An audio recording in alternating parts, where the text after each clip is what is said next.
That is the wave motion. That is what we have as the wave motion. As we are waiting for Mr. John to share, I think Mr. John is going to share for us what we are going to discuss.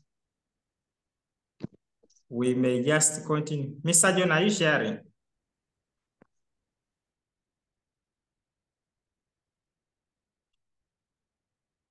Yes, Mr. John.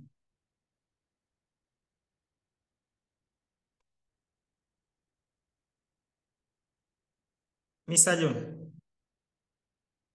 Okay, let me just share. I've shared the screen. Okay, thank you so much.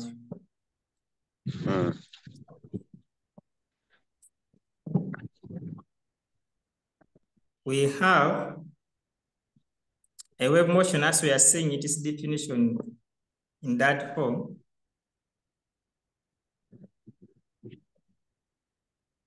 As the mean of transfer of energy from one point to another without the transfer of matter between the 2 points, as Jessa defined it earlier.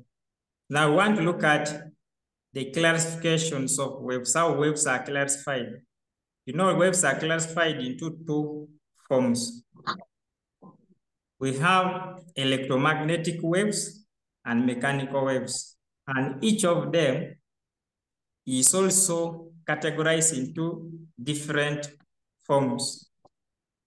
After you understanding the definition of it, then you should know the examples of mechanical waves and the examples of electromagnetic waves and the differences between electromagnetic waves and mechanical waves. You should be able to differentiate them. So we are just going to go with a recap just faster. Then after we are going to start with questions. We are going to have some questions that can help us how we shall be able to answer questions. However, after going these notes, we want to see, are you able to interpret and answer those questions properly? Now, when you look at mechanical waves, these waves are produced by disturbance of the material media, and they are transmitted by the particles of the media that are oscillating to and fro. You find that for mechanical waves, for them, they require material media for their transmission. And for them, you can feel them and see them. Those are the mechanical waves that we have. For them, you'll be able to see, for example, you can have, if you connect, like you can connect just a thread, like those, by then there are those steps that you find they had some threads. Now, when the wind is blowing, you're going to be hearing that when you put your ear near that thread, you're going to be hearing a wave passing through as if it's coming up to your ear, which means for you, you're able to feel it and you've seen it. You're seeing the wave moving, which means for them, they require material media for their transmission. That's why you say that we're able to see them and you can even feel them. That's why we say like sound waves. A sound wave is when you can either have that thread like the way we have said. Then when you connect it, maybe just put your ear near it, you're going to be hearing the sound. And when you touch that string, you're going to be just seeing the vibration in it, which means you've felt it and you've seen it, that they are able to travel at that point. When you look at the water waves, like when you go to the lake, mostly the lake, or when you go to a fall, you find that when water can be traveling at a faster speed, after reaching a certain point, it powers. You find water powering, which means those waves for the water, they come faster. You're able to see them. And now, even though you touch it, you feel it. You're able to feel it at that point. Those are the water, those who are water waves that we feel. It's also categorized under mechanical waves. When you look at this one, that of the compressed spring, now look at this spring, when you're dealing with oscillations, when you're dealing with practicals, for example, when you're dealing with the oscillation, that practical that you conduct with oscillations, maybe when you're hanging the masses, then you allow that mass, like when you put one mass and you allow it to start oscillating. Those oscillations, those ones that are writing, those, when you look at that, when you look at this type of oscillation, you find that we are having a spring as this one as our spring that we have at this point. Now, this spring here, sorry, I think I am trying to. Now, when we have this spring at this point, when we hang the masses at this point, you put your mass here, then you're going to put the mass and it starts oscillating. You'll be able to feel that it's vibrating. When it's moving, it goes to and fro as you count that one oscillation, like that. It keeps, so you can even start oscillating it vertical, just like the way this red thing is moving. It goes up, comes down as you count as one oscillation. Goes up, comes down. Those are what we call the waves on compressed springs. That is also another example. Now we have the waves on the stretched spring. Now the stretched spring. Now when you talk about the stretched spring, look at the guitar. When you have the guitar, when we connect,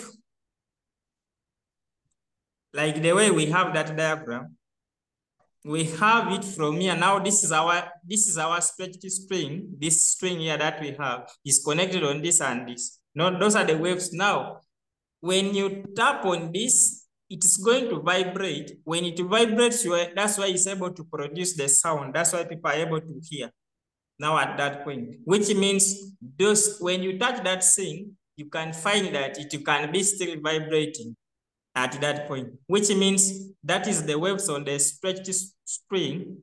At that point, you're able to see it that is vibrating. You'll be seeing it vibrating. Now, when you're seeing it vibrating, even you can able to feel it. That's why you find that when you feel it, as if you find that there is still some small vibration, which means the waves, that disturbances, there are still some disturbances that are taking place from there. Then these are the ones that we categorize under mechanical waves. That's why we say that mechanical waves are produced by the disturbance of a material, and they are transmitted by the wave particles of the media oscillating to and fro. So when you're giving the examples, we have this one of water waves, sound waves, waves on the compressed spring, and the waves on the stretched spring. Those are the examples that we give. Let us look at the electromagnetic waves. Maybe I can add on something. Yes. Yes, Mr. John. Yes, that when we are dealing with waves, it is very important to understand this. That if you have maybe 2 points, let's consider a stretched string, and then you plug it somewhere. Plug it so that it makes that kind of wave, the kind of wave that you see with your eyes. For example, if someone holds a string on one side and then starts oscillating this string, forms that kind of shape. Now, this is the kind of wave that we see. We see a string, but in physics, the kind of wave that we are talking about is not actually this actual string. We are talking about the particles that are displaced by this string. So how does that happen? That if you oscillate a string, it will displace particles in a way, something like that.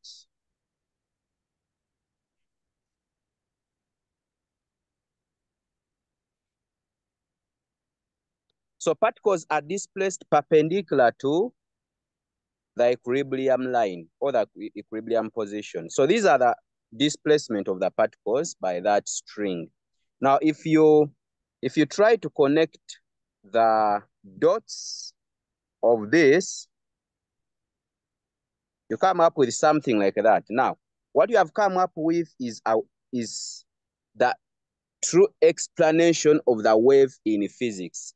It is this line that joins the peaks of these disturbances altogether. So what I simply want to emphasize is that the line that we see for the wave is not actually the line of the string that shows the string. It is the line that shows the displacement of the particles from the equilibrium position. Knowing that these particles are displaced either vertically or vertically downwards or vertically upwards. And that's how we come up with the definitions like we shall see. The crests, the troughs, and etc. Do you get what I'm saying?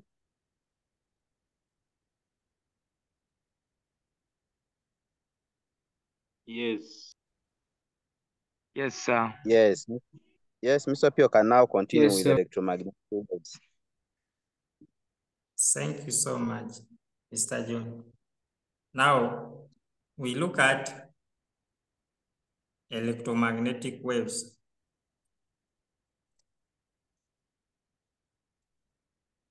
Now,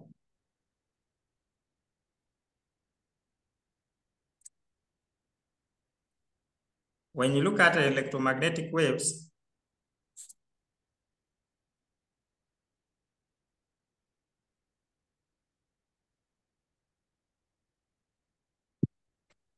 just a moment.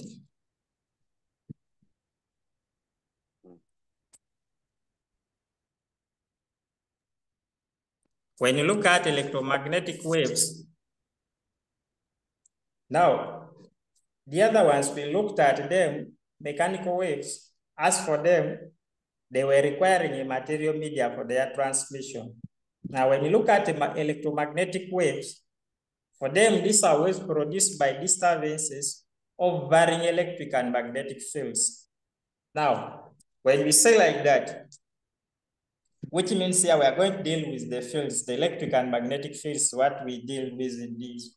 Now, these electromagnetic waves, the difference between, so like if you're to differentiate them, first of all, you find that the other ones, the other waves were, for them, they require the material media for their transmission, but for this one, they do not require material media for their transmission.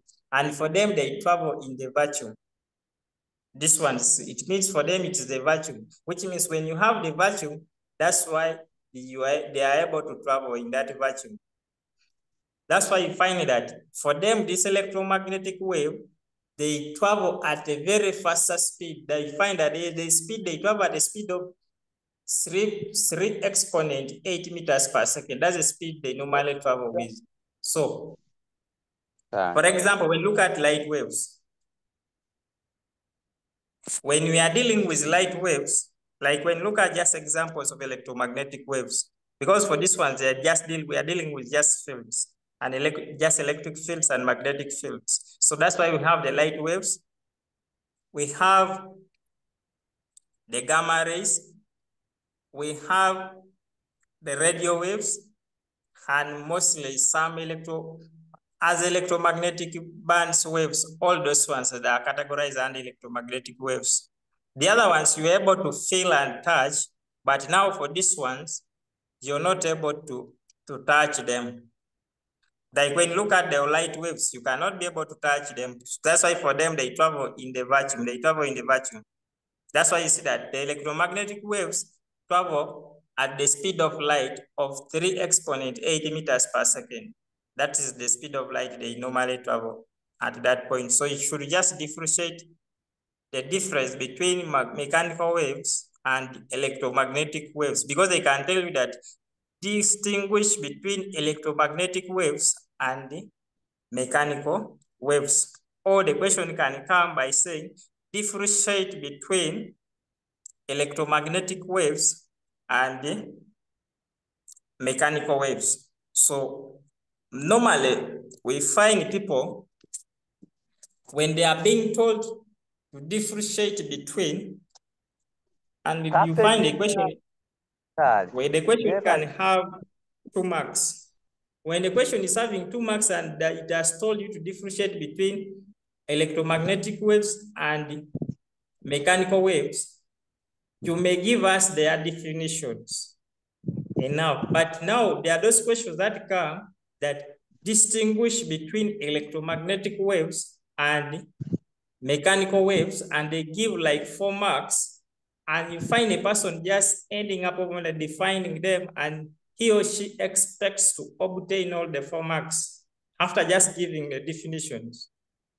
You will not be able to get just those marks when you've just given only just the definition, which means if they tell you to differentiate and you find the marks that are allocated on the question, you go ahead and explain and give us, after defining, tell us which one requires a material media for transmission and which one does not.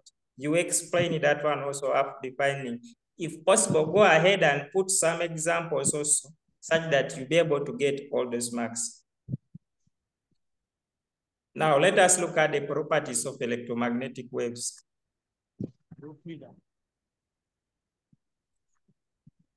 Now, you look at this property. These properties are going to help us in distinguishing between electromagnetic waves and mechanical waves. The first property for electromagnetic waves, we saw them earlier that from the definition that these waves travel in a vacuum, which means for them, they do not require material media for their transmission. When we say that they travel in a vacuum, they do not require material media for their transmission. Then another one, for them, they travel at a speed of light of 3.3 exponent 8 meters per second. This one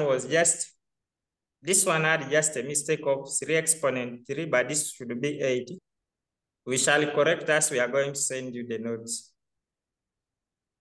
We shall correct them as we shall share the notes. Then another one, they are made up of varying electric and magnetic vibrations. Those are what they are made up of. And for them, they vibrate with a higher frequency also. And when you look at electromagnetic waves, for them, they don't carry any charge. They carry no charge. So those are the differences, those are the properties that we have in electromagnetic waves. It means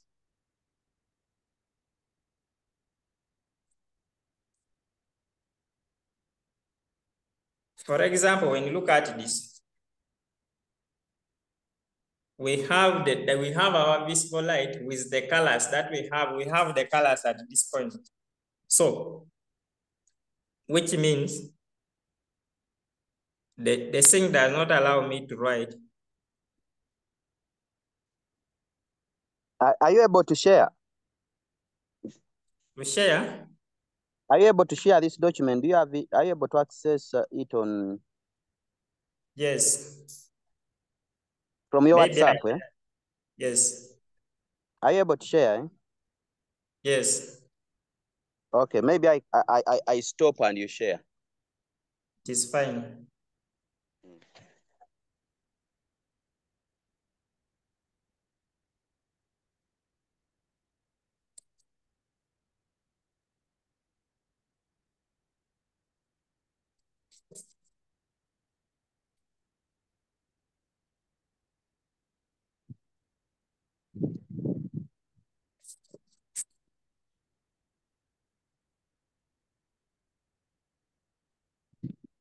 Now we're looking at this visible light. So when we have the visible light, where we have different colors like these ones. Now, you want to see, because here, when you look at this is where we have all the type of rays that we have, the waves now that are in this visible light, where we have the gamma rays, the X-rays, the ultraviolet light, then we have infrared, then we have the radio waves. Now, this diagram should not confuse you the more.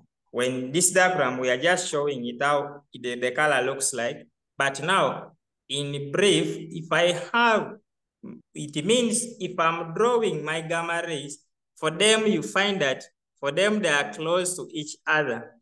The gamma rays, you find that for them, they are too close to each other.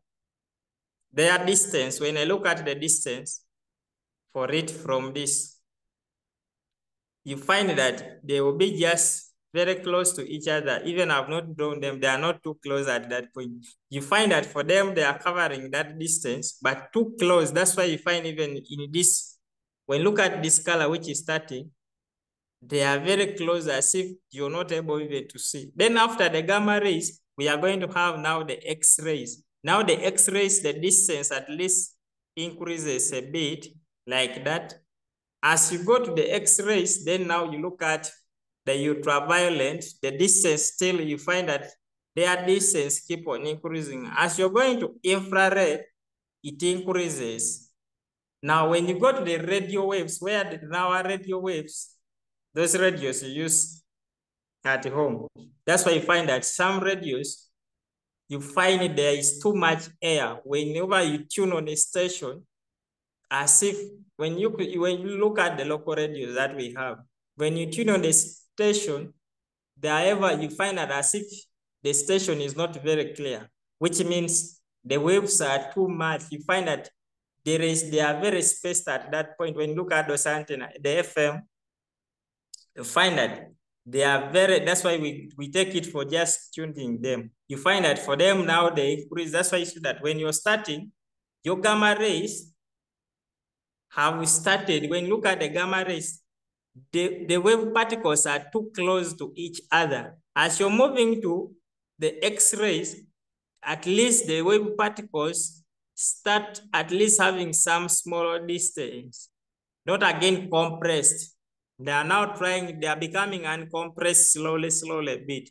As we are going to the ultraviolet rays, now these ones, when we are in the ultraviolet light, compare now this and see the nature, the behavior of it. As you're coming, look at the infrared. You see how it is now at this point. Then finally, you look at the radio waves now at this point. That is the way it looks like when we are having now this. When you look at your electromagnetic waves, when you sketch it, you find it, this is the way the wave is. Now, when you look at these numbers that we put here, this one just determine the distance that we have. Like now, when you have these waves that we have, that from this point up to here, that this wave is moving. That's why we have the 400 nanometers at this point. From here, the distance now that we have from here is for 500. When you come to here, 600 and 700. So when you're being told to draw the ultraviolet light, you sketch for us this diagram that you're seeing from here. Then you name where the gamma rays are, the X-rays are, the ultraviolet, then the infrared and the radio waves. This one from top here, even though you don't include them, you only that you draw this one and you name, differentiate where the gamma rays are, where the X-rays are, then where the ultraviolet rays are, then where the infrared rays are, and where the radio waves are. Those are the things you differentiate in them. So let us look at the differences between electromagnetic waves and mechanical waves. Those are the differences. The first thing, whenever you're differentiating them, mostly we don't now go and the definition. If you remember the definition, you define them, but mostly the major thing we pick from that definition, we know mechanical waves, you find that for mechanical waves, they need a material media for their transmission. Then the other one for electromagnetic waves, remember for them, they travel through a vacuum, which means they do not require a material media for their transmission. That is the electromagnetic waves. If you don't want to say they do not require material media for their transmission, you say they travel in a vacuum. It still is enough to cater that one. They do not require material media for their transmission. Now, let us look at the speed of light that they move. You find that for electromagnetic waves, they move at relatively very low speed. But that is mechanical waves. But when you look at electromagnetic waves, for them, they are moving at a higher speed of 3 exponent 8 meters per second. That is what it moves. Now look at the wavelengths. When you have for mechanical waves, when I have this diagram, and I have this in position, we look at the wavelengths.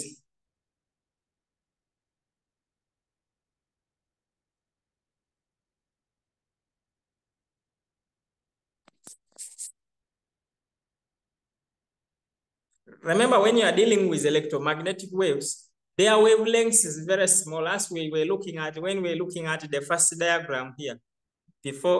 When look at this one here, since you're finding them that they are compressed from here, and again you see that they are just becoming uncompressed slowly, which means they have a shorter wavelength according to the way we look at the visible light in the electromagnetic waves, which means for them, they have the shorter wavelengths at that point. But now when I look at mechanical waves, for mechanical waves, they have a higher wavelength now. That's what they have. Let me first rub this. That's why we have them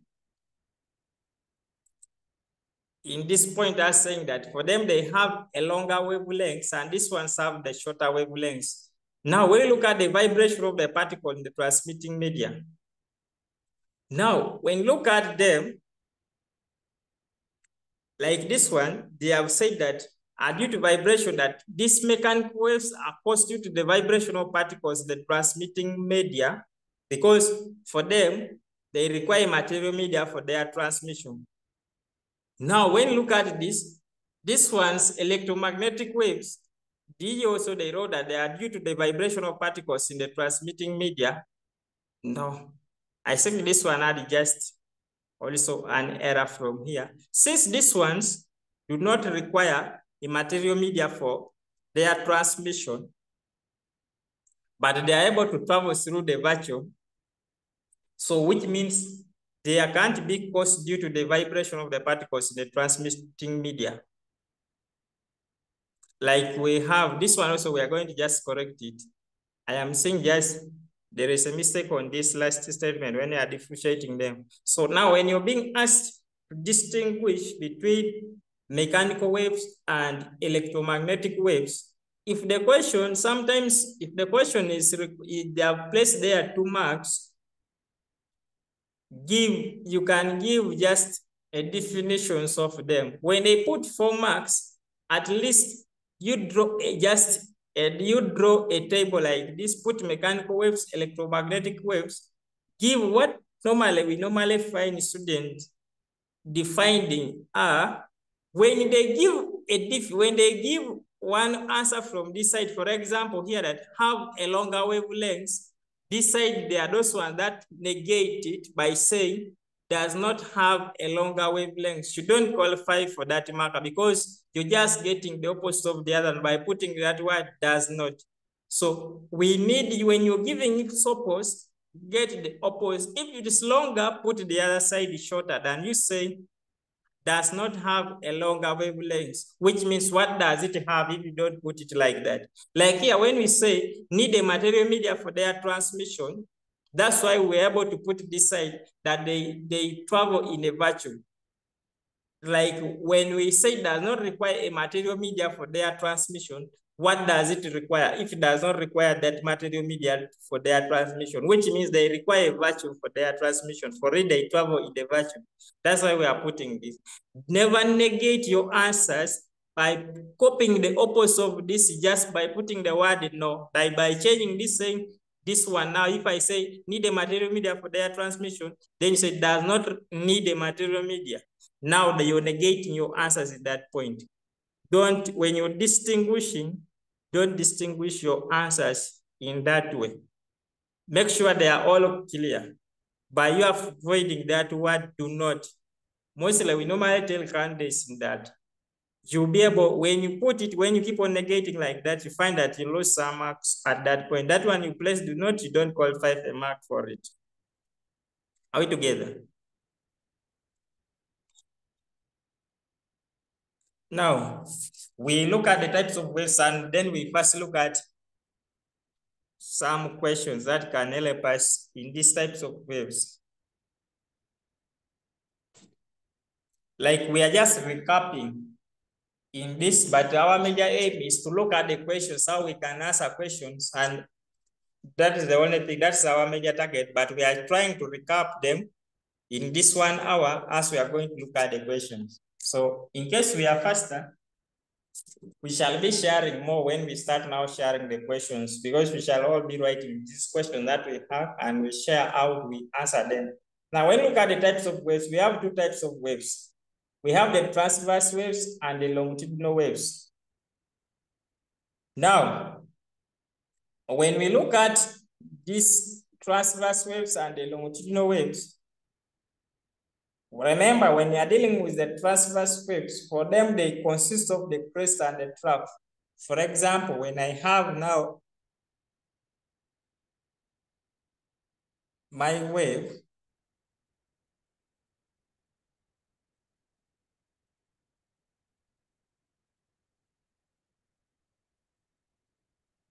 so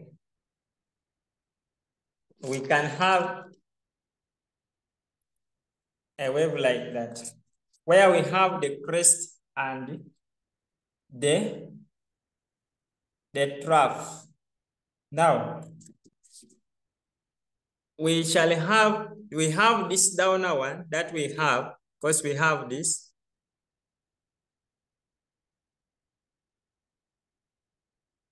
We have this. I have not drawn it very well, but I'm just sketching to show us how it comes about. So that's why that when you look at the transverse waves, these waves, you find that their displacement of the media is perpendicular to the direction of the wave travel. Now, when you look at, this is our wave particles that we have. Now, these are the waves that we have now at this point. We have our wave particles, these ones here, being displaying, they are displaced in this point here. Now we look at the direction of the wave travel. Now, if the wave is traveling like this, the wave is moving to this direction. That's why we normally show that the wave is moving to that direction, which means the transverse waves, those are waves in which the displacement of the particle, now you find that this particle, when this is going to be displaced like this, now, which means the displacement of the particle in that media is perpendicular to the direction of the travel of the wave. Now the particle is displaced like this, because now this is the particle, then displaced like this. You find that it becomes perpendicular to the direction of the wave travel, or the direction of the wave motion now at that point. That's why for them is characterized of the crest and the trough, where the crest is the part of the wave above the line of zero disturbance. Now this point here that we are having at this point, this is where we have our crest, which means this is the part of the wave above the line of zero disturbance. This is the line of zero disturbance that we have, this line we have drawn at this point. So which means the crest is a part of the wave above the line of zero disturbance. Then the trough is the part of the wave below the line of zero disturbance. Now our trough comes here because this is below the line of zero disturbance at that point. That's where we obtain them. So you need to differentiate, like you need to know what a transverse wave means and what does it consist of. Those are the things you need to know in the transverse waves and the examples of transverse waves. Now, when you look at the examples of transverse waves, normally that's where we normally find people mixing. Since after seeing the examples of mechanical waves and electromagnetic waves, now the problem normally comes here when a person is giving us the examples of transverse waves. They keep on mixing. Now you find that they are mixed. When you look at the water waves was an example of a mechanical wave. Then we have waves due to the Planck's strings. Still, we have that. Then we have light waves. Then we have all electromagnetic waves. So all electromagnetic waves, when you know all the examples of electromagnetic waves, they are under transverse waves as an example. But not all mechanical waves are examples of transverse waves. That's the thing you need to differentiate in that. In this one here, when we are differentiating them, are we together? Now, when you look at the longitudinal waves, these ones, because for longitudinal waves, we shall just have it. For example, if I have something like this, we have compression and rare function in them. Now, which means for them, you find that the waves, you find that these longitudinal waves, those are waves in which the displacement of the particle is parallel to the direction of the wave motion. The other one is perpendicular. Now this one becomes parallel to the direction of the wave motion. For example, when you look at this, diagram first, because for it consists of rare function and compression. Rare function, you find that they are not compressed. You find that the waves, when you look at these waves, this is now the direction of the wave particle that we have as we have this. Now we have the rare function, this point. We have this as our rare function. Then compression from the word compress, which means they are squeezed, they are near each other. Then we are having compression here. Then again, the rare function comes again this point, which means when it's alternating, you're going to have the rare function, compression, rare function, compression. Then it keeps on alternating like that. That's the way it alternates when those waves are alternating, which means compression first, it means these are regions of higher particle density in the wave. Now, when I look at the compression, there is a higher particle density in this wave.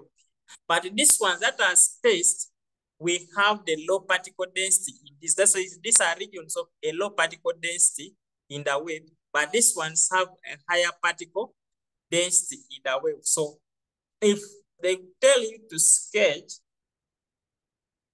when you tell you to sketch the longitudinal wave, you can just sketch the rare function when they are uncompressed. Then you put the compression, those compression when they are spaced to each other, put again a rare function. So long as you alternate like that, that's the way we sketch them. So you can sketch it in this way, or you sketch it in this way.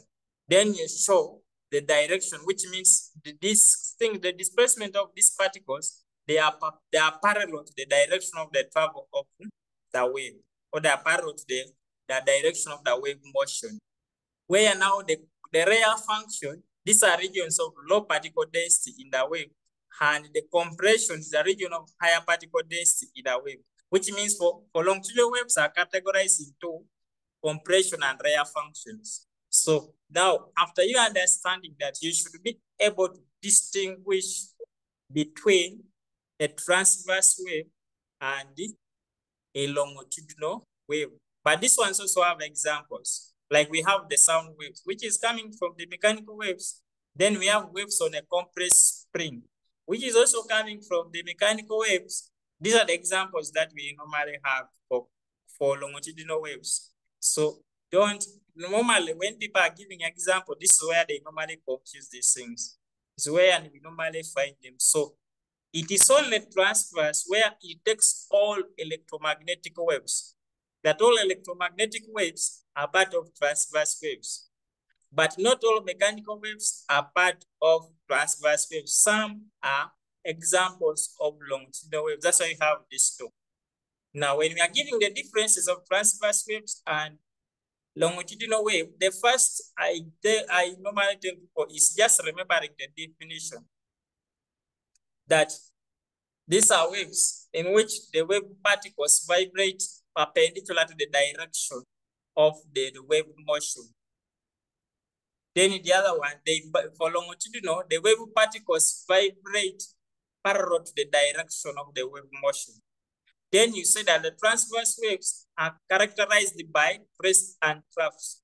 Then in this one, they are characterized by longitudinal waves. No, these longitudinal waves are characterized by compression and rare function. Then if the thing is carrying more mass, when you're giving another difference, give now the examples. The other one you say, it consists of all longitudinal, you can say all electromagnetic waves. It is then this one you say it consists of sound waves and waves on a compressed spring.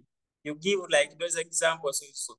You get your marks depending on it. But normally you can find it carrying 4 marks. When it carries 4 marks, you can give to the first difference by giving a definition. The next one, give us what it is categorized with, characterized with. The crest and troughs like that. That is the thing you can give them.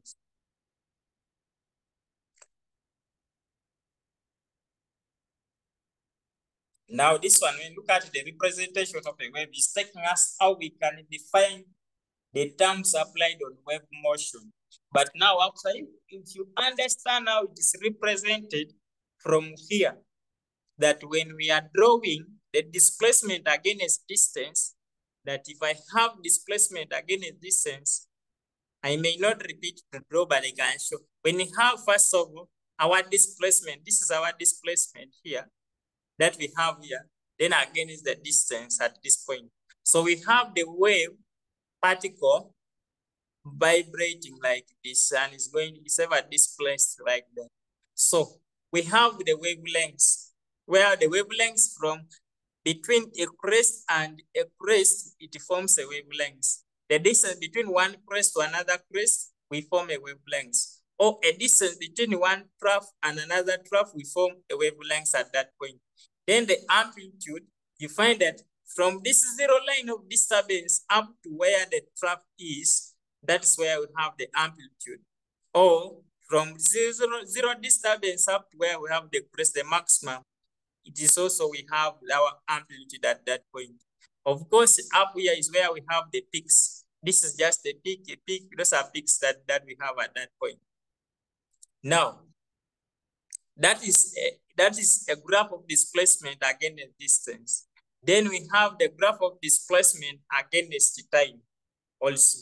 So if it is a graph of displacement against time, we have now this. Still, because when we talk about the graph of displacement against time, it is the most important thing is we want to locate where the period is. That is because amplitude remains, does not change. The wavelength also is not going to change. You're going to have the wavelength still when it's there. But now the period, we could not locate the period on the graph of displacement against distance. The period can be shown on the graph of displacement against time. That's why we have our period at this point. That's why you have the period from this line of displacement at a zero line of displacement up to when this wave is displaced up to when it's completing an oscillation. Because now this wave is displaced, complete oscillation at this point. That's where we have the period, which means the period from here up to here, where the wave was starting up to where the oscillation has ended at this point. Then our amplitude is what we have. That's why whenever we are defining amplitude, we say that is the maximum displacement.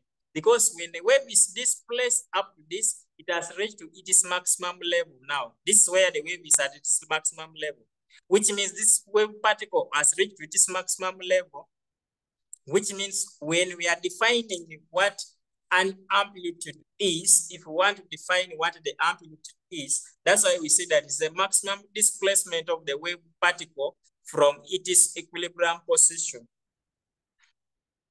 That's what we can define it at that point, which means the maximum displacement of this our wave particle, the maximum displacement of the wave particle from the equilibrium position. This is where we have the equilibrium position.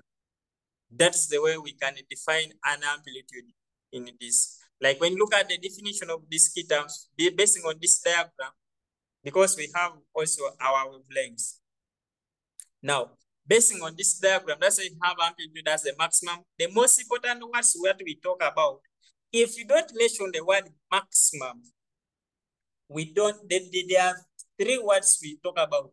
Tell us maximum, the wave particle, and the position, equilibrium position, or you say 0 position, which is still okay. Now, when you're defining, some people, whenever they are defining, we look at when we are marking, we look at where have you said, because this is where we have the maximum displacement of what? The wave particle. If you don't mention that word, a particle, you don't still qualify any mark. Then again, when the maximum displacement of a wave particle from where? From the equilibrium position, the zero position, then that's why you qualify for that mark. So those are the key terms whenever you're defining an amplitude, is you should know them. Now, when you look at the wavelengths, remember the wavelengths, we have it from this crest up to this crest now here, which means, first of all, the general definition of a wavelength, we say that a wavelength is the distance between two successive particles in the phase. But now a question can say, define wavelengths as applied in transverse waves. Now, which means when you say that the distance between two successive particles in a phase, that's the general definition of the wavelengths, like when we have this. But when I'm dealing with as applied in transverse waves, that's why you say that is the distance between two successive crests, because a wavelength is formed in this distance when I have between this and this, I'm dealing with the crest, which means is the distance between two successive crests or between two successive troughs, like here. But when they say define a wavelength, just say the distance between two successive particles in a phase is okay. Or you can say the distance between two successive crests or between two successive troughs. You complete all of them, because when you stop only in crest, you have to show to complete with the troughs also. You show all of them. So the one you like, depending on the way, because questions can just come by saying define the following terms. Then they tell you that you define a wavelength. So when you're being just told to define a wavelength, we can say the distance between two successive. You can even say, but mostly you can say is the distance between two successive wave particles that are in a phase. Actually, they can be, but because of we have just seen this word, the particle in a phase is also still okay.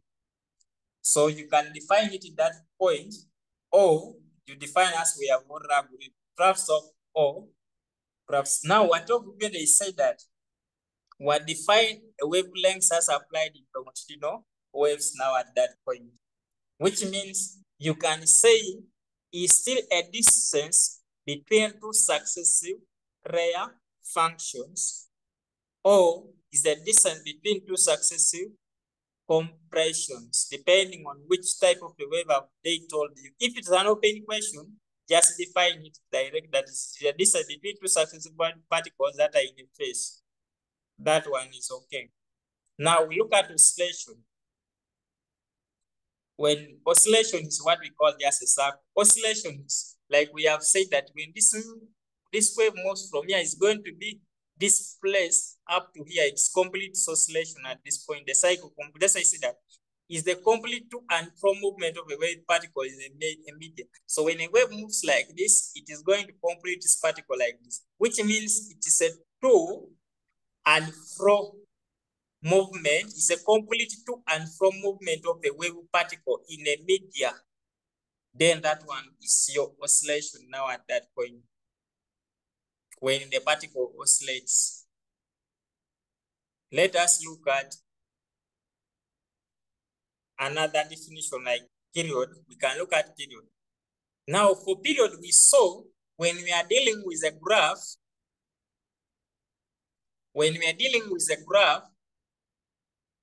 of displacement against time, we had our graph like this. Now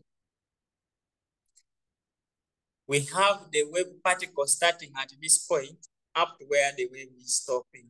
This is where we had the period T, which means the period is the time taken, a time taken for one particle to undergo one complete oscillation. So the complete oscillation is done from here, which means the time taken for a wave particle to undergo one complete oscillation is what we call the period, or the time taken for a wave particle to travel a distance of one wave. Because now from here up to here, because we're going to look at up to here, like this, which means the time taken for it to travel, because again, I know a complete oscillation can be done at this point here. So this also is a period when you have this. When I have this particle, because I've taken this in the middle, then this in the middle, such that when this quarter, a wave combines with this, it is going to form have a wave particle now at that point, like the wave have, it's going to form now. We can say it forms a crest now at that point, which means we can say that it's time taken for a wave particle to travel a distance of one wavelength. So you define the one you like. Either you say time taken for one particle to undergo one complete oscillation. Undergoing one complete oscillation, it means from here up to here. It has undergone one complete oscillation. Or you say it's time taken for a wave particle to travel a distance of one wavelength. Still, that is okay. And we know period is measured in seconds, which means period, it is so. When you look at the period, capital T, because we abbreviate it as capital T. When I look at the period, we look at it with the frequency, first of all. Because like when you look at the frequency, because frequency don't come from the period. That's why you see that the frequency is the number of complete oscillations a wave particle makes in 1 second. That whenever you're dealing with your oscillations, like you do practicals in paper 1, and they can tell you to determine now the frequency. Now, when you're determining the frequency, remember, you're going to first calculate the time, which means you're going to first, whenever a wave completes an oscillation, you record that time. That's why now the period T is where we have that we have 1 out of T at that point, small t. Or in general, we say N out of that, depending on the number of oscillations. So if it is only to complete one oscillation, you record that time, which means your number of cycles, one cycle divided by the time, you'll be able to get the period, which is 1 out of T. Now for the frequency, our F, the frequency is when we have the number of complete oscillations of a wave particle made in 1 second. That how many complete oscillations are made, or complete oscillation of that wave particles are being made in 1 second. We depend on the 1 second. That's why you see that frequency F is equal to 1 out of capital T, where T was the time taken for one particle to complete or to undergo one complete oscillation. So now frequency means we get the number of complete oscillations a wave particle makes in 1 second is what we get it also in that point. Where frequency is the SI unit of frequency is as. So you need to differentiate between a period and the frequency at that point. And for them, we can get the relationship between the period and frequency, where you come up with frequency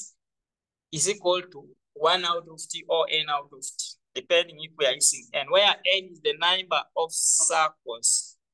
The number of cycles that in a wave now at that point. So you should be able to come up with a relationship between that.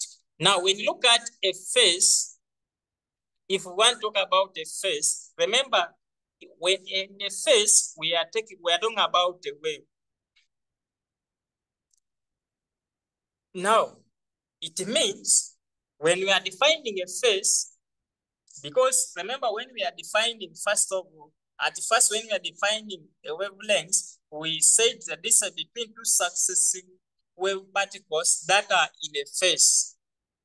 Now, if you define it to that point, now which means if I have my phase, then I have this and this, I have now measured my distance as I'm getting the wavelength from here up to this point. So these things are in a phase. Now, when you look at them, they are in the phase like that. Even this, if I draw down, they are already in the phase now, such that they are just moving and stopping like that. That it means my wave particles are in the phase, which means a phase, these are particles. The particles in the phase, when you're defining this phase, you find that the particles are said to be in a phase when they are at exactly the same point. Look at this and this. For me to call these particles that they are in the phase, they must be at the same point in their path, and they are moving at the same direction. So if this is moving to this direction, I expect this also to be moving to the same direction. That's why you say that if the particles are said to be the phase, if they are at exactly at the same point and they are moving, which means they are at exactly the same position, in the same phase in their path, and they are moving in the same direction. Those are the particles that are in the phase, which means the phase, those are, when you're defining a phase, this are said that the phase, we said particles are said to be the phase when they are exactly at the same point they are passed and are moving in the same direction. That's what we call the phase. Now, we look at the wave front. When we look at the wave front, that means now the wave front, first of all, when you look at it, you find that it is just a section. Now, a section, for example, if I have when we have our line of disturbance here, the equilibrium position, then now this wave moves like this, like that. Now, this is where we have, I want to make these particles to be at the same phase. Now, that means now when they are starting there, I mean them now, they are in the same phase. Now, this section that we have, there is a section that we have now, this section which is making those particles, those waves that are advancing, that all particles are now in the same phase. Now is where we are going to have our wave front. Now it means a wave front is any section through an advancing wave in which all the particles are in the phase, which means in any section, now this section where the particles are in the same phase, now this is where I have my wave front. Any section through an advancing wave in which all the particles, the wave particles are in the phase, that one becomes the wave front. Then an array, we normally have the arrays. This is a preference, which means an array is just a direction of the advancing wave. Now, I'm showing that my waves are moving to that direction. Those are an array. It means an array is the direction of an advancing wave. It is showing that my wave is advancing in this direction, which means those are the arrays I have that. So an array is a direction of an advancing wave. It just shows the direction of an advancing wave. As you know, rays in light, you looked at them rays. So that's what we have when you're defining those ones. So then we have the speed of the wave. A speed of velocity, from the word speed, you know, speed is distance over time, which means a speed is just a linear distance traveled by a wave particle per unit time, which means the distance traveled by a wave particle in a certain time. That's why we just say that the speed is just a linear distance traveled by a wave particle per unit time. You define the speed of a wave. Then velocity also, you can be told to define velocity. Now, that's why you have linear distance over that. Now, I want us to look at some questions as we are going to come up with this. They can tell you that first of all, the question can come in this point on this number that since you know that speed is the linear distance over time, now we can ask you to give us the relationship, the right relationship between velocity, wavelengths, and the frequency of the wave. Now, if you're being told to derive the relationship between wavelengths, we have wavelengths, the speed or velocity, and the frequency of the wave. The first thing is, if you're being told the right, we are going to consider a wave particle moving with a speed v. So if we are deriving it, we say that consider a wave particle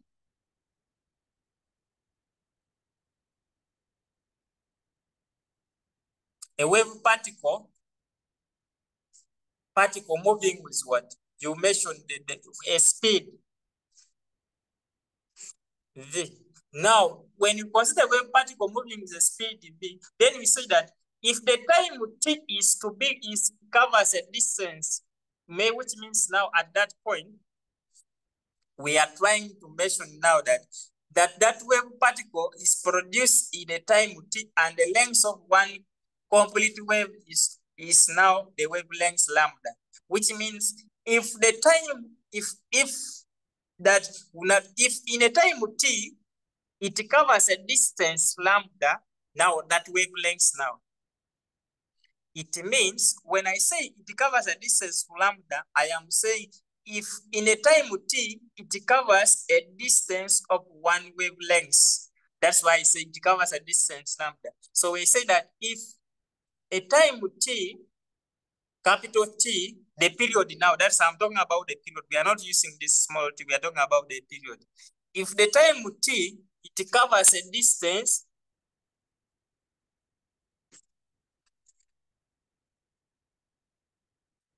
lambda means one wavelength now at that point.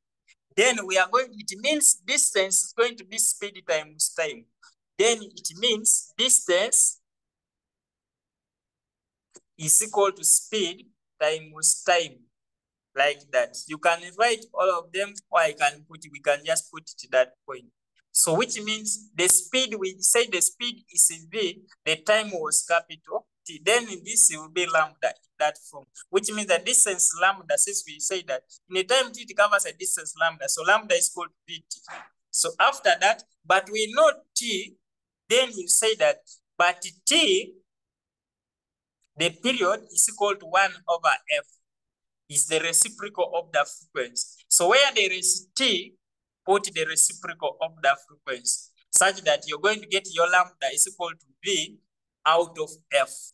Then after, you get v to be lambda f. That's where that relationship comes from. Are we together? Guys, are we together? Yes. No, please repeat. Where are you not understanding?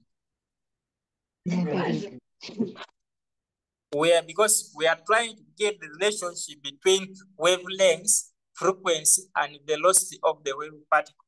Now we are going to consider a wave particle with a speed v, which means if I have my wave particle like this, let me start. If we have the wave particle, if this wave particle was moving like this, which means it's moving with a speed v now, that wave particle is moving with a speed v. That's why I say that. Consider a wave particle moving with a speed v. That's the first thing. It moves in that point. Then if it is moving with a speed v, now then I ask that in a time t, now our time we are not using small. Now that's the period that we're talking about. We say that if in a time t, it covers a distance lambda, that in a certain time, if in a time t, which means from here, because I want to get the period. Remember the period displacement, we plot displacement against time. We are going to see that if in a time t, it covers a distance lambda. So our distance, when I told you, it is here up to here is where we have the wavelength lambda. But now the time should be from here up to where this particle is stopping, which means from here. But I can now consider this point here up to here. I will still have lambda at this point here. Up to here, I have the wavelength at that point. So which means first of all, the period is where we have the complete oscillation, where the oscillation, so our oscillation can be complete at this point. Then I say that at that time with t, it had traveled a distance lambda. That's why I say that if in a time with t, the wave particles covers a distance lambda, which means when I say it covers a distance lambda, it has covered one wavelength in a time. Then distance will be the same as speed times time. But we said that because the wave particle with a speed v, which means your speed is v, times time, you said your time was capital T, then your distance, we say that if in a time t, a wave particles covers a distance lambda, which means your distance becomes lambda. Are we together? Yes. Now, after writing that lambda is equal to dt, then you say that, but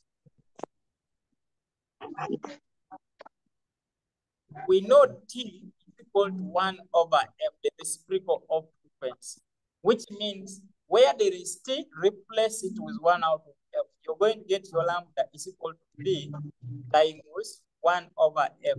But we want to make v the subject of the formula. This f multiply f, this side multiply. You're going to find that v is equal to lambda f, and this becomes the relationship between velocity, wavelengths, and frequency of the wave. We come up with that relationship, right? Now, we can be asked to do some calculations involving velocity, wavelengths, and the frequency. If you know how to derive it, I am going to leave you with some questions that you can try in it as when we are ending it. So now it means, now are we together now from there? Anyone with a question before we? No. Yes? Do we have anyone with a question? No. Okay. You don't have any. Let us look at some just few calculation, and I give you some questions. You can continue. You first, we look at the question because I wanted. Now, if we look at this question, which is saying that Sunny FM broadcasts at a frequency of 88.2 microhertz, then calculate the wavelengths of the radio waves. Now, they have given you the frequency, this number, but I've told you the radio waves. And we know that radio waves are part of electromagnetic waves. And all electromagnetic waves travel at a speed of light of 3 exponent 8 meters per second. So in case you look at the type of a wave, which wave are you dealing with? If you're dealing with electromagnetic waves, the speed is already given. You look at your question paper, they normally give that the speed of light is 3 exponent 8 meters per second, which means you know the frequency. The frequency we are given, our F,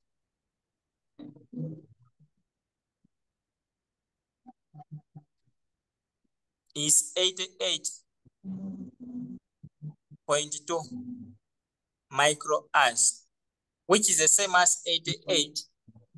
We want to change it into as exponent 6 as. You change the frequency into that form. Then your V, the speed, the velocity, it is 3 exponent 8 meters per second. Now they want you to calculate the wavelengths. We know that from V is equal to lambda F. So the wavelength lambda will be V out of F. And you get the answer at this point as your lambda is equal to your V, which is 3 exponent 8 divided by 88.2 exponent 6. In that point. Then you come up with that. The wavelength is measured in meters because the speed of light is in meters per second squared. So then our answer will be in meters. You've obtained the wavelengths at that point. Are we together? So Yes.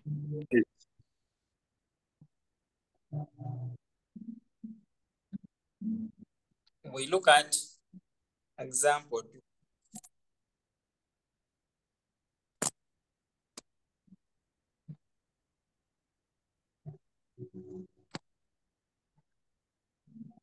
Like here I've said, a vibrator produces waves which travel a distance of 12 meters in 4 seconds.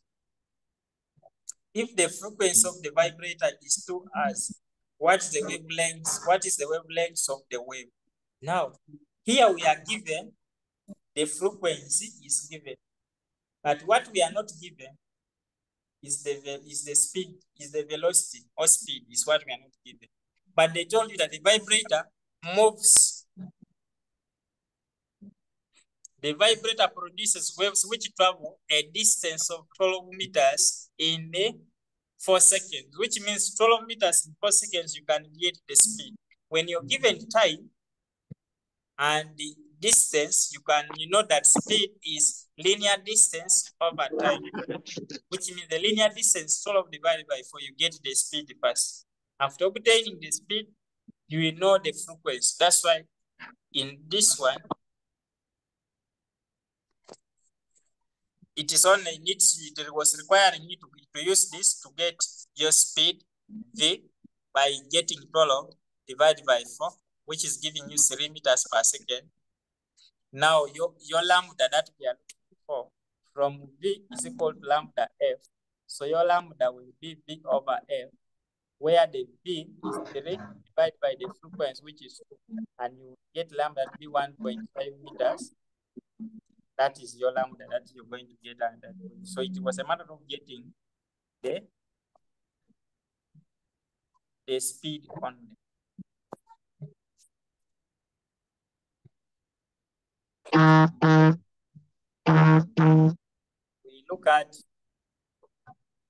We are looking at those ones that require something that whenever you try, it is requiring something.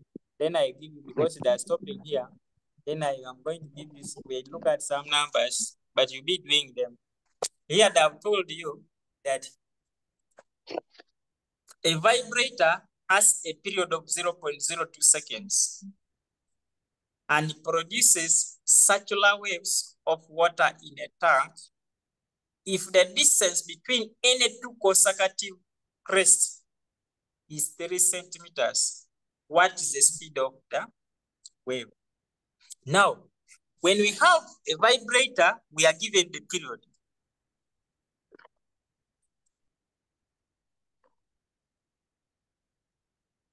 We have our wave particle in this point. They have told us if this is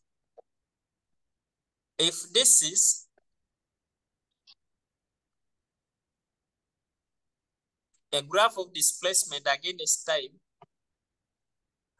Now they have told us that the vibrator has a period of 0.2 seconds and produces a circular wave of water in a tank. If the distance between any 2 successive crests, now which means between this crest and this crest, we are given the distance to be 3 centimeters. What is that? The distance between 2 successive crests is what? Wavelength. Thank you. That is the wavelength, right? Which means we are given lambda, our wavelength at 3 centimeters. So you find that your lambda is 3 centimeters, but we said lambda is measured in meters. So you convert this to give you 3 exponent -2 meters. You change the wavelengths into that. Then we are given the frequency, we are given the period, that the period is 0.02. We know that F, because we know that the capital T is 1 out of F. Yeah. Which means even if F is 1 out of T. So you find that your frequency, also F, is 1 out of t, and we are given the period 0.2, so you get 1 out of 0.02, and you will come up with the answer when we divide this 50 hours. So you've known the wavelengths and you've known the now the speed they want you be will be lambda f, which is the same as lambda. We had lambda to be 3 exponent negative 2 times 50. Then you come up with the answer meters per second. It gives you that answer that you're supposed to get in that point. So you look at these numbers, you should just know that relationship between velocity, frequency, and the wavelengths of the wave particle. Once you know them, they can help you. You look at this and give me the answer.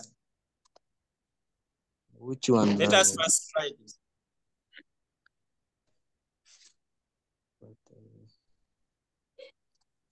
Yeah, I'm waiting for the answer. Let everyone first try that number. Which says water waves are produced at a frequency of 50 Hz, and the distance between 10 successive troughs is 18 centimeters. Calculate the velocity of the waves.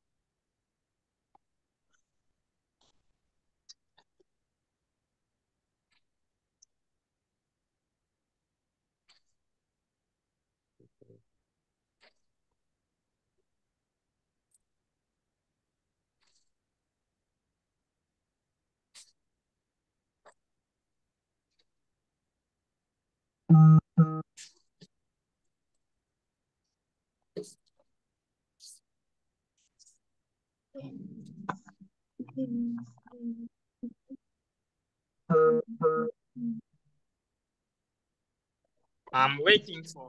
Let us all try. And we share. Pen. Which answer have you got?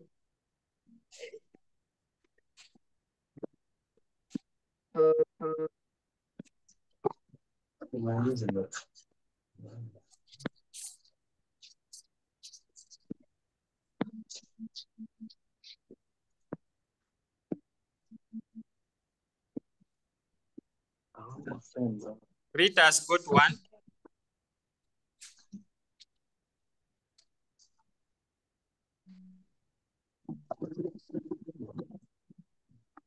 I'm still waiting for others. That's the moment.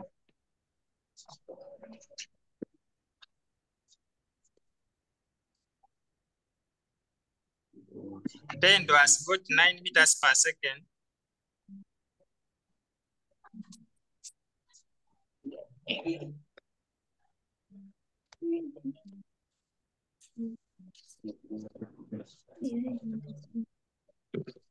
Others, Rita's 1 meter per second.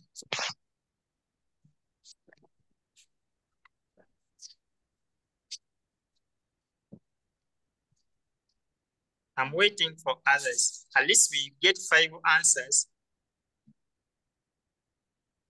Mumbere has 1 meter per second. I'm now seeing 3 people. Sadat has 16.5 meters per second. 1 meters per second. I've got. So it is only 1 meter per second, which is common, which 2 people have shared. Others are still having different answers.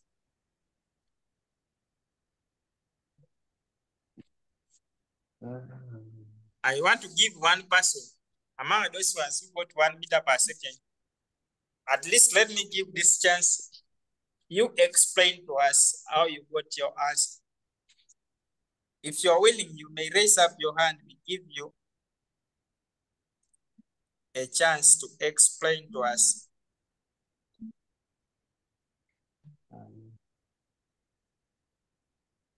Anyone?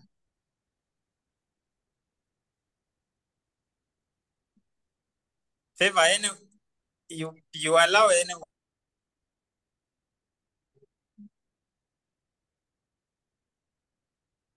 There is no one yet.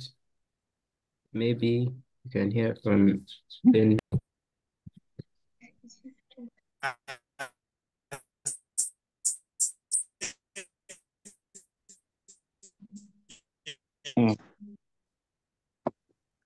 Yes.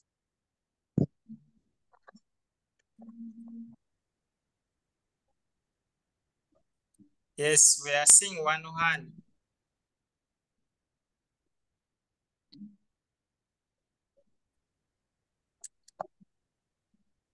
Yes, Rita. We are seeing Rita's hand. Yes.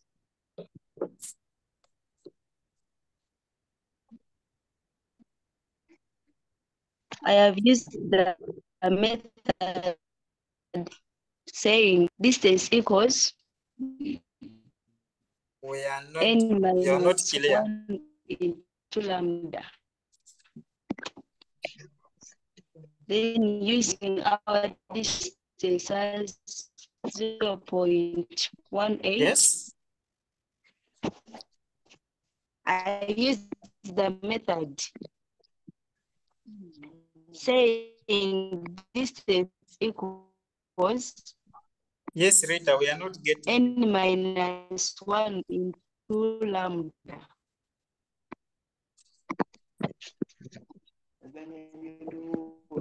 Then As if I our use network is the not distance clear. as Anyone needs who can explain. 0.18 meters. Our n was 10. Rita, we are seeing I'm as if you're talking, but we saying are not hearing anything from you. Maybe the network.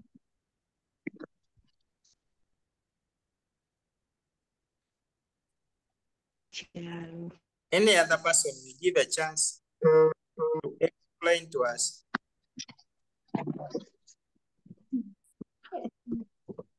How they came up with their answer. As we are going to wind up.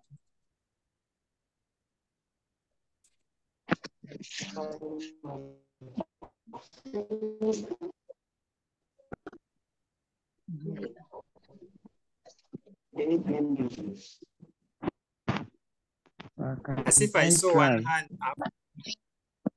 Yes, it was me. You just explain.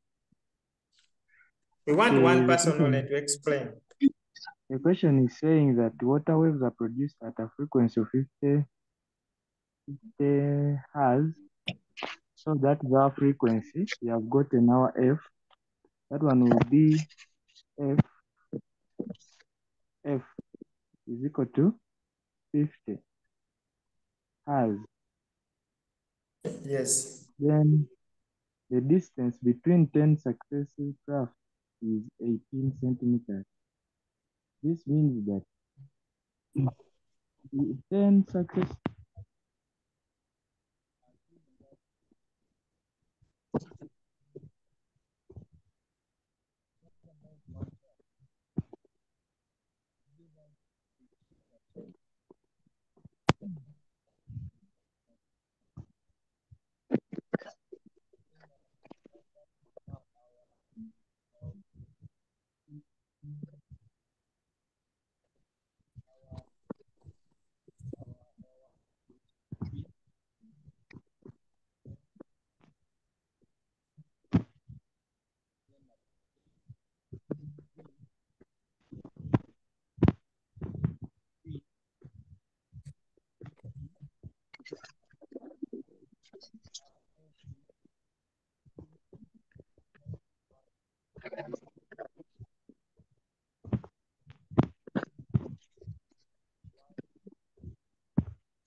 Yes. You've dropped the answer. I've not yet seen. So you finally got which answer? 90. You've got 90. Because it was 1.8 times 50. like I divided 10, okay, 18 divided by 10 to get the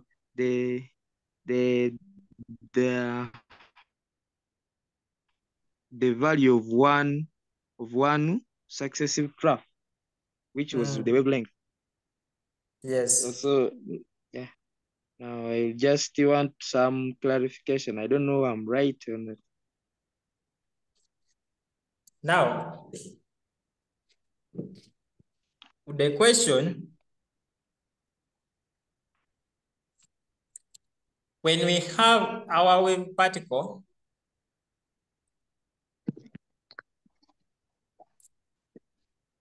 vibrating like this,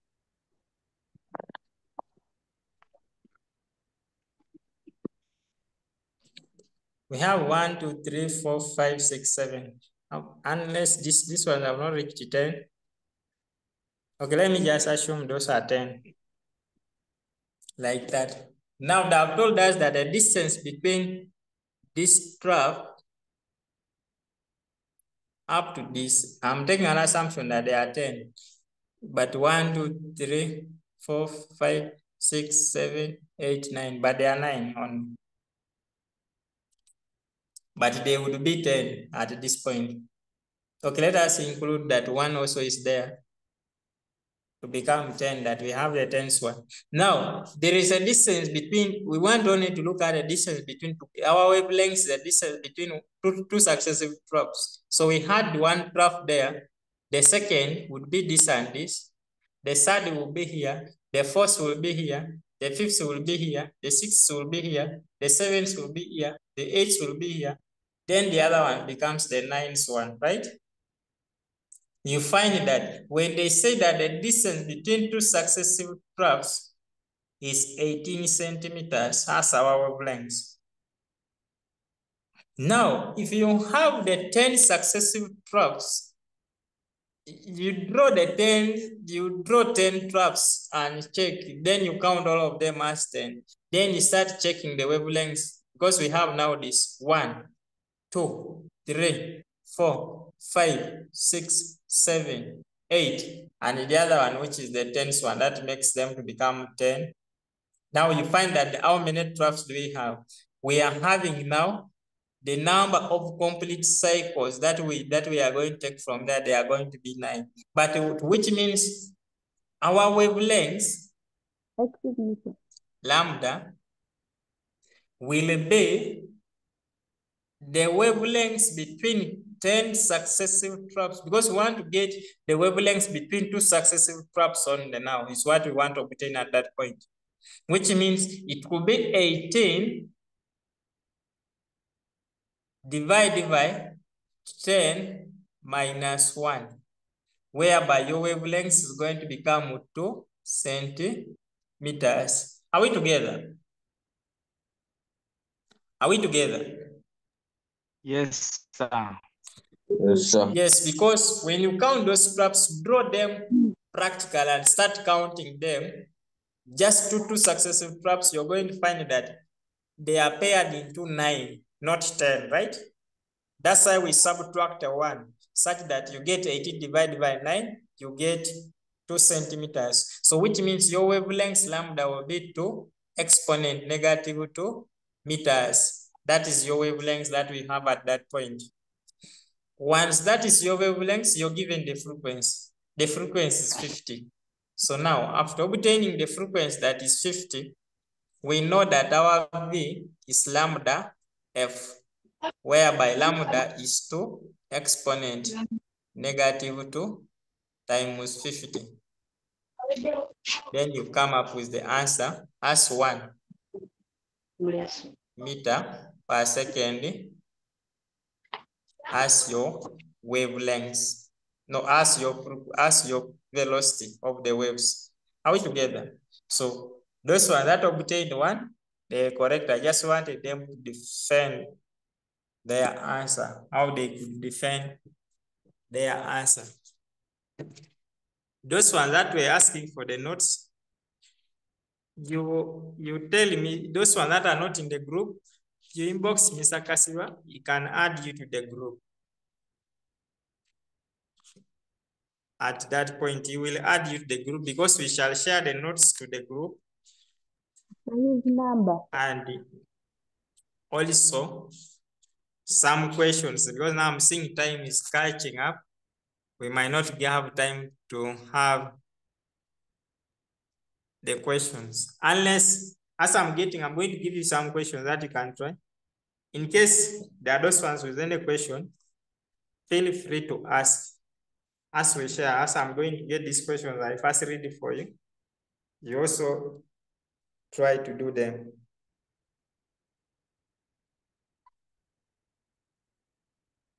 Yes, anyone with a question?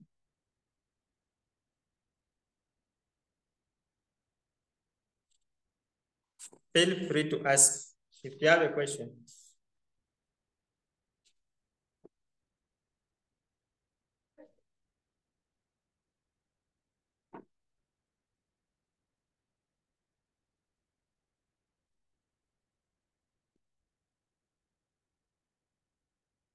We don't have people with questions, right? Now, let us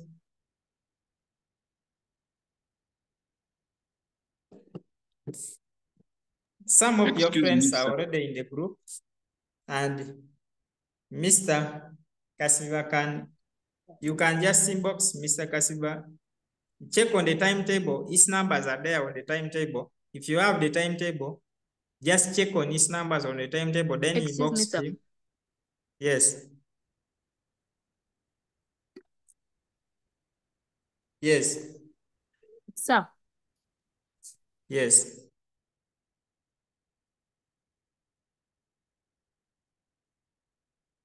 Yes. We are hearing someone with a question. Yes, but let her go first.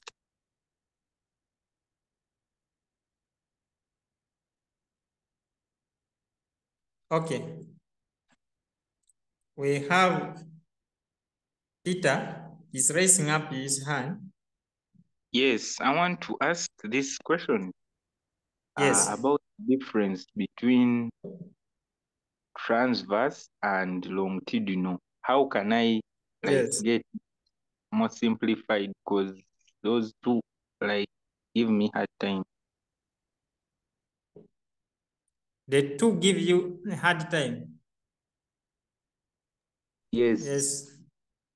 It is fine. We are going to answer it. Then, Binti, you may unmute. Excuse me, teacher. Yes. Sir, I was asking, can we adjust on our reading timetable if you are still going back to school, like even weekends? Adjusting on the reading timetable, how? And so that to complete well. To complete waves. Yes. Now, I don't know. Because So we can arrange and do maybe then tomorrow and Sunday like here. Because we're almost going back to school. 1 week to school. we shall talk to Mr. Kasiba.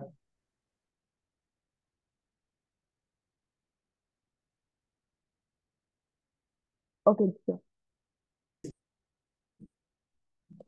Then, but we shall. Now, I want to leave you with this number, and you first do it. I'm going to share it just on the screen here because some people are not on the group.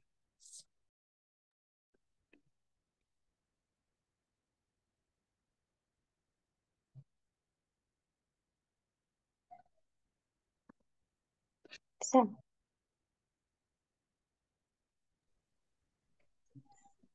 The teachers left.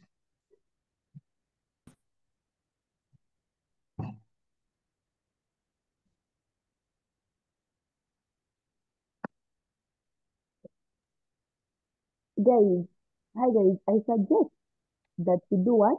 We tell these guys so that they adjust in our timetable of reading. What do you think? I think you are right. we can have even more lessons, maybe 3 in a week, or even we can have daily, maybe in the evening. Yeah, in the evening, maybe the night, like at 7, because Or okay, 8. mostly at 8. Or maybe you can start at 7:30 to 9, then it stops. Yeah, because we are going to school next week. Before. Going to the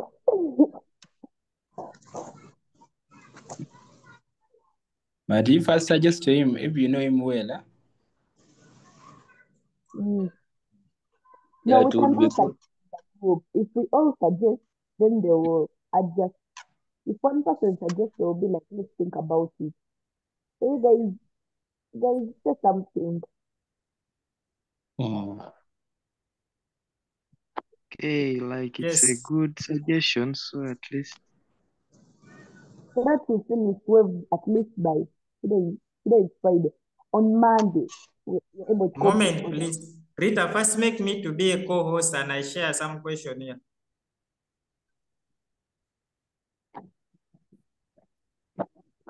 Okay.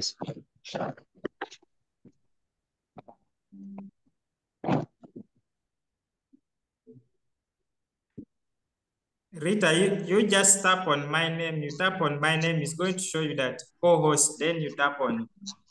You tap on my name, you will see that option of co-host. And I first share some question here. I wanted to leave it with you. What's the name? Opio Livingston. All right. Thank you so much. Sir. Yes, then. Sir, listening. There?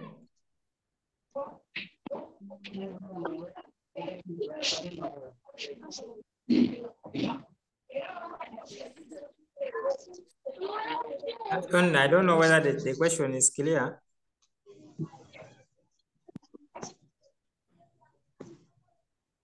Excuse me, sir. That's from that Roman one that defined the term wave front and array in reference to progressive waves. Then Roman 2, draw a sketch diagram showing reflection of the circular wave by a plane reflector. Then this one. I don't know whether it can be clear to you. You could take a screenshot of it. But me, I'm interested in the last one. What is the period of the wave?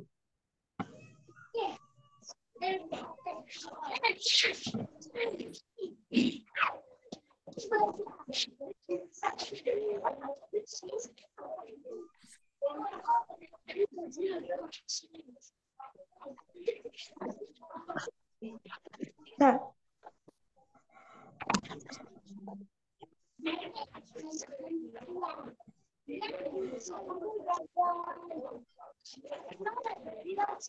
Excuse me, sir. Yes. About the previous question. Yes, you ask. About the previous question, if it had successive crests, not troughs, do we still use the same approach? If it had successive crests, not troughs, do we still use the same approach? yes, you still use the same approach because the crest, those are, for them, they are above the line of zero disturbance. Then the troughs are below the line of zero disturbance, but they are the same. So you still use the same approach. The approach is not different. You take a screenshot of this. Sorry? So where do we use lambda as it is? Lambda, the wavelengths, you use it the way it is. If the question has just told you that the water waves move with the frequency of this with a wavelength of this. But because the wavelengths, we know that the wavelength is a distance between two successive crests or troughs, or the distance between two successive wave particles that are in the phase. which means we want only 2 successive wave particles, but should not go beyond that. So whenever the wave particles are above 2, you have to look at the possible ways of bringing them to be 2, which means when they give you the number of crests or the number of troughs, you get that wavelengths, divide by the number of troughs given, the number of successive troughs given or crests minus 1, you subtract 1. That's the way you're going to get the one which is between 2 successive crests or 2 successive troughs. Are we together? Yes, thank you, sir. You're welcome. Any last question? Master, my question. Yes. Hey, sorry. Now you had a question which was saying that the difference between transverse waves and longitudinal waves, that the ones that we have given you give you some, they disturb you. I think if I have not got you, if I got you correct, you said like that, right? Right? I just need something that is easy to get. Okay. Now, the first, whenever we are told to distinguish between a transverse wave and a longitudinal wave, is first of all, when we talk about the transverse waves, we know the first thing is the vibration occurs in the direction perpendicular to the direction of, first of all, that you know that the vibrations occur in the direction perpendicular to the direction of propagation of the wave, which means that's the definition. The vibration of the wave particles occur perpendicular to the direction of propagation of the wave. For longitudinal, we know that the vibration occurs parallel or along the direction of propagation of the wave, which means that's just a definition. So when you're differentiating them, just talk and say that the vibration of waves occur perpendicular to the direction of wave motion. Then the other one, the direction of the waves occur parallel to the direction of wave motion. Then after, you say transverse waves consist of crest and troughs. Then longitudinal waves consist of rare function and compression. Like that. You give those differences. Normally they give 4 marks. If they say distinguish between transverse and longitudinal and you find 4 marks, give those two differences, 2 on each side. You get all the 4 marks. If they put 2 marks, they just want you to define the other one, define the other one. You get each definition takes 1 mark. You get all the 2 marks. Are we together? Have you got? Yes, sir. Yeah. Yes. Now I was interested in this Roman 2. I don't know, are you going to share? And I see the answers you're getting. How are you going to share it?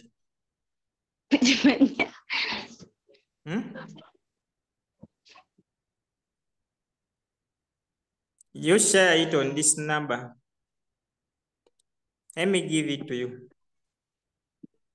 You check on the chat.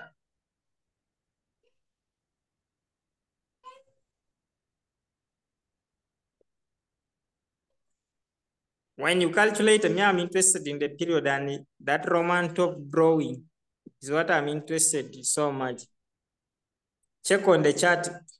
You share it on that number before we close. Take it. You share it on WhatsApp. Don't call, just share it on WhatsApp only.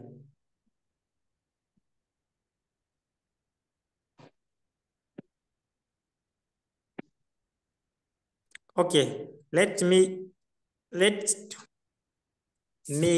invite one person to give us a closing prayer. Anyone to help us with the closing prayer?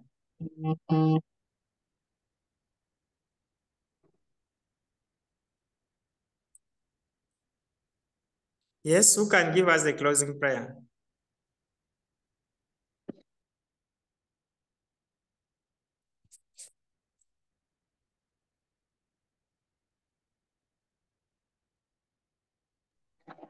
Yes, Peter. Let's humble ourselves for a word of prayer. Lord, we want to thank you for this lesson. We ask you, Lord, that everything that we've learned, may it enter into our head so that we can remember it as we are finalizing with our high school, and also bless us with the knowledge, the strength to wake up early as we go back, to work hard to achieve the success. Bless the teachers and everyone. In Jesus' name we pray. Amen. Amen. Thank you so much. May God bless you for that Amen. wonderful prayer. God bless you all.